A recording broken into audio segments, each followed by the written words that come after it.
Et bonjour Clarisse. Bonjour Quentin. Ça va, je vois pas mal de bateaux là sur les pontons. Eh ben oui, on est à la base des sous-marins de Lorient. En général, il y a pas mal de bateaux sur ces pontons. Il est où ton bateau?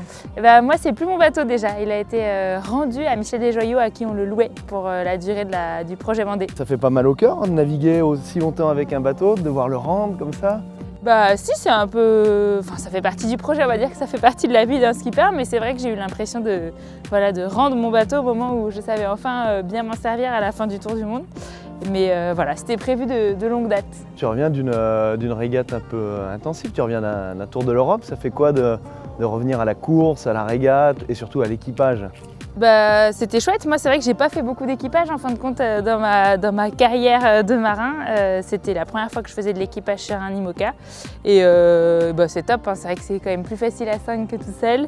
Et puis en plus, bah, j'avais le fait de voyager, d'aller à Cascais, à Alicante, à Gênes, c'est quand même chouette. Ça fait du bien de découvrir des nouveaux endroits. Faut pas oublier que la voile, c'est un super moyen de locomotion à l'origine. Et tu dis que c'est plus facile à plusieurs que seul. En fait, c'est pas quelque chose de... Enfin, quand tu passes à l'équipage, tu te dis pas le solitaire quand même, c'est dur, je peux pas dormir, je dois me débrouiller toute seule. Les deux ont leurs avantages et leurs inconvénients. C'est sûr qu'en termes de sommeil, l'équipage c'est plus facile. On a des vraies pauses sommeil où c'est trop agréable de savoir qu'il y a des gens qui gèrent là dans le cockpit et toi tu peux dormir tranquille, t'es réveillé que s'il y a une manœuvre essentielle à faire. Et puis ça permet de partager aussi, ça c'est pas anodin de pouvoir bénéficier de l'expérience des autres, de pouvoir rigoler ensemble. Enfin voilà, il y a plein de points positifs à l'équipage, mais moi j'aime bien aussi être toute seule parce que quand on est seul, on se débrouille et on apprend sur soi, sur son mental.